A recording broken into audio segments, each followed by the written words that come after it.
बुद्ध कहते हैं, मन शरीर दोनों के लिए स्वास्थ्य का रहस्य है। अतीत पर शोक मत करो, ना ही भविष्य की चिंता करो, बल्कि बुद्धिमानी और ईमानदारी से वर्तमान में जियो। लेकिन हम कितना वर्तमान में जीते हैं, जी ही नहीं सकते। अगर जी सकते हैं तो आप कोशिश करके देख लीजिए, आपका मन और शरीर दोनों स्वस्थ हो जाएंगे। आप भविष्य की चिंता में परेशान नहीं होंगे और न ही अतीत के दुख का लेकर रोना रोएंगे, बल्कि वर्तमान में चल रही सांसें भी आपको आनंद देंगी। मैंने सुना है कि कहीं दूर एक पहाड़ के चट्टान पर एक व्यक्ति बैठा रो रहा था। वहां से एक बौद्ध भिक्षु गुजर रहे थे। उसे रोता देख भिक्षु उस व्यक्ति के पास आया और बोला, क्या तुम कूद कर आत्महत्या करना चाहते हो? व्यक्ति बोला, आपने सही अंदाजा लगाया। मैं चाहता तो यही था, मगर हिम्मत नहीं जुटा पा रहा था।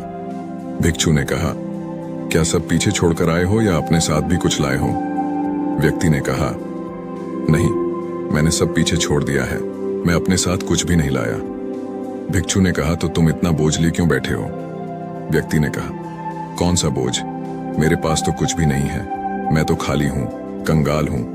भिक्षु ने कहा, फिर तुम कौन से बोझ के तले दबे जा रहे हो, जो तुम्हारी सांसें भी ठीक से नहीं चल रहा है? तुम आत्महत्या करना चाहते हो और रो भी रहे हो। खाली इंसान तो ऐसे नहीं रोता जो कंगाल हो गया है, उसे क्या डर? अपने अंतर में झांको और देखो, तुमने कितना बोझा उठाया है, कितना कुछ तुम अपने सिर पर ढो रहे हो। इसे उतार कर रख दो, थोड़ा हल्का हो जाओ। कब तक इस बोझ के तले दबे रहोगे? वह व्यक्ति भिक्षु के चरणों में गिर पड़ा और बोला, आपने तो मुझे पढ़ लिया, मेरे अपने भी मुझे नहीं समझ पाए। आप ही मेरी समस्या का समाधान कर सकते हैं। भिक्षु ने कहा, कहाँ समस्या है? व्यक्ति ने कहा, मेरे घर पर, वहां मेरे साथ चलिए। भिक्षु ने कहा, नहीं, समस्या तुम्हारे घर पर नहीं है, समस्या तुम्हारे अंदर है।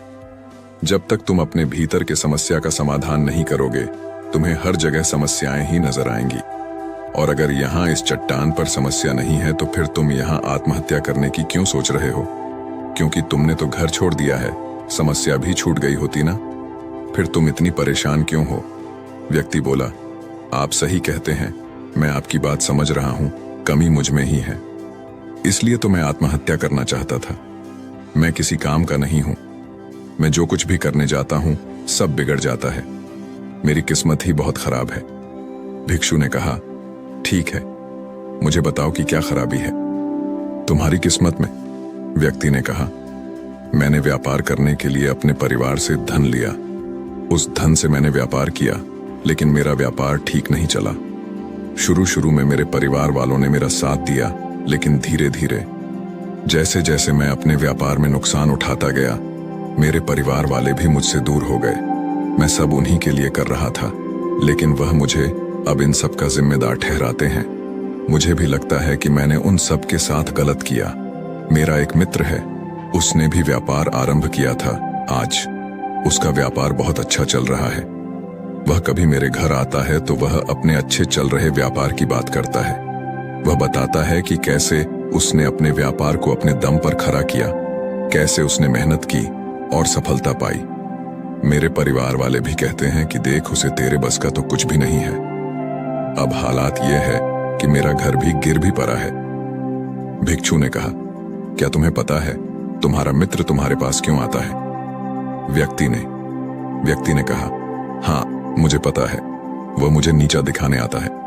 वह यह जताने आता है कि वह मुझसे श्रेष्ठ है। वह चाहता है कि मैं उसकी सफलता देखकर दुखी रहूं। भिक्षु ने कहा, क्या तुम दुखी होते हो? व्यक्ति ने कहा, हाँ, दुख तो होगा ही। भिक्षु ने कहा, दुख किस बात का होता है, अपने असफल होने का या मित्र के सफल होने का? व्यक्ति ने थोड़ी देर सोचा और बोला, अपने असफल होने का इतना दुख नहीं होता जितना मित्र के सफल होने का होता है। भिक्षु ने कहा, अर्थात अगर तुम्हारा मित्र असफल हो तो तुम्हें खुशी होगी। व्यक्ति ने कहा, हाँ, मुझे बहुत खुशी होगी। भिक्षु ने कहा, अर्थात तुम्हारी खुशी तुम्हारे मित्र के ऊपर निर्भर करती है। तुम्हारा मित्र चाहे तो तुम्हें खुश कर सकता है या चाहे तो दुखी कर सकता है। तुम स्वयं से तो न खुश हो सकते हो और न ही दुखी हो सकते हो। तुम अपने मित्र के गुलाम हो गए हो। तुम्हारी समस्या का कोई समाधान नहीं है। क्योंकि तुम्हारी खुशियां और तुम्हारे दुख दूसरों के व्यवहार से आते हैं, तुम्हारे स्वयं के कर्म से तो कुछ नहीं आ रहा। व्यक्ति बोला, ऐसा न कहे, मुझे आपसे बहुत आशा है। भिक्षु ने कहा, जब हम दूसरों से आशा बांध लेते हैं तब हम दूसरों पर निर्भर हो जाते हैं। अगर मैं तुम्हें कोई रास्ता ना दूं तो तुम दुखी रह जाओगे, और अगर कोई रास्ता दूं तो शायद तुम्हें कुछ मिल जाए। लेकिन अगर आशा तुम अपने से बांधोगे तो तुम्हें सफलता अवश्य मिलेगी। तुम्हारा मित्र आज तुम्हें दुखी करने आता है, लेकिन बातें वह सच्ची ही बताता है। वह अपने संघर्ष और अपने अनुभव की बात बताता है। उसके अनुभव और अपनी बुद्धि का उपयोग करो, उसके संघर्ष का उपयोग करो। दुखी होने की जगह खुशी मनाओ कि तुम्हें घर बैठे कुछ अनुभव मिल रहे हैं। संघर्ष करो, हार मत मानो, कर्म करते जाओ। बुरे से बुरा वक्त या अच्छे से अच्छा वक्त दोनों ही गुजर जाते हैं, लेकिन यह दोनों वक्त देखने के लिए जीवित रहना जरूरी है। और जब तुम्हारा अच्छा वक्त शुरू होगा तब तुम्हारा मित्र तुम्हें अपनी सफलताओं की कहानी नहीं बताएगा, वह अपना असफलताओं की कहानी बताएगा, ताकि तुम गलत निर्णय ले सको। तब भी अपनी ही बुद्धि का उपयोग करना। उस समय भी वह तुम्हें दुखी करने आएगा, क्योंकि उसे भी उतना ही मजा आता है तुम्हें दुखी देखने में जितना कि तुम्हें आता है उसे दुखी देखने में। व्यक्ति ने कहा, आप सही कहते हैं, मेरे जीवन को मैं नहीं चला रहा, दूसरे ही इसमें सुख और दुख भर रहे हैं। लेकिन क्या अपनों के लिए कुछ करना गलत है? मैं अपने परिवार के लिए अच्छा करना चाहता था, लेकिन वह परिवार ही अब मेरे साथ नहीं है। भिक्षु ने कहा, तुम शांत होना चाहते हो।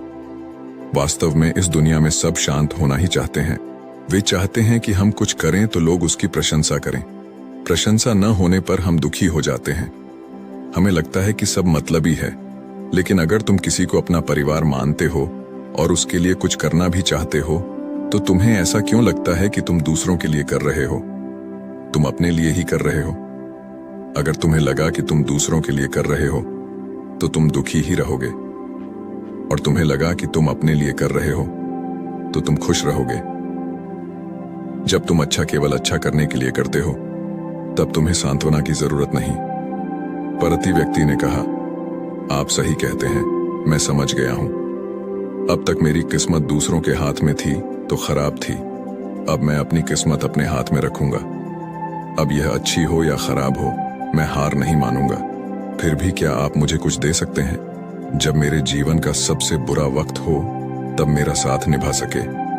भिक्षु हंसा और कहा, यह छोटा सा बक्सा मैं तुम्हें देता हूं, इसे हमेशा अपने पास रखना। इसमें एक ऐसा राज है जो तुम्हें बड़े से बड़े दुख से बाहर निकाल लेगा। लेकिन इसे तभी खोलना जब तुम्हारी जिंदगी में कोई राह ना आए और तुम्हें लगे कि सब व्यर्थ है, मेरी बातें भी व्यर्थ हैं, यह दुनिया व्यर्थ है, यहाँ रहना भी व्यर्थ है। वह व्यक्ति उस बक्से को लेकर चला गया। उसने भिक्षु की बात पर अमल किया और व्यापार आरंभ किया। उसका व्यापार अच्छा चला, उसका जीवन भी अच्छा बीत रहा था। परिवार वाले भी उसके साथ आ गए थे। अब वह जो कुछ भी कर रहा था सब अपने लिए ही कर रहा था। भूतकाल का रोना भी वह छोड़ चुका था, भविष्य की चिंता भी वह नहीं करता था। वर्तमान को सुधारने में लगा रहता था। लेकिन वक्त बदलता है। अच्छा समय हमेशा नहीं रहता, बुरा समय हमेशा नहीं रहता। उसका अच्छा समय भी समाप्त हो गया। उसके राज्य पर किसी राजा ने चढ़ाई कर दी। उसका घर तबाह हो गया, व्यापार तबाह हो गया। उसे अपने परिवार के साथ वहां से भागना पड़ा। उसके पास खाने के लिए भी पैसे नहीं थे। भूख से उसके माता पिता की मृत्यु हो गई। वह अपनी पत्नी और एक छोटे भाई और 2 बच्चों को लेकर इधर उधर भटक रहा था। उसके बच्चे बीमार थे, उसे पैसा चाहिए था, लेकिन उसके पास कुछ भी नहीं था। तब उसे लगा कि सब व्यर्थ है, उसका जीवन व्यर्थ है, इस पृथ्वी पर सब कुछ व्यर्थ है। सब बातें जो भिक्षु ने कही थीं, सब व्यर्थ हैं। किसी भी बात का कोई मतलब नहीं है। अंततः जीवन समाप्त ही होता है। तो फिर जीवित रहकर क्या फायदा? जब वह यह सब सोच रहा था तब उसकी नजर उस छोटे बक्से पर पड़ी जो उसे भिक्षु ने दिया था। उसने उसे खोला। उसमें एक पर्ची थी जिस पर कुछ लिखा था। उसने उसे पढ़ा और जोर से हंसा। उस पर्ची पर लिखा था, ये वक्त भी गुजर जाएगा। उस बक्से में एक सोने का सिक्का था। जिससे उसने अपनी नई जिंदगी की शुरुआत की। ये हो सकता है आपके पास वह सोने का सिक्का ना हो, लेकिन हिम्मत तो है ना कुछ कर ही लेंगे। ये वीडियो आपको कैसा लगा कमेंट बॉक्स में जरूर बताएं। ऐसी कहानियों के लिए मेरे चैनल को सब्सक्राइब करें। धन्यवाद।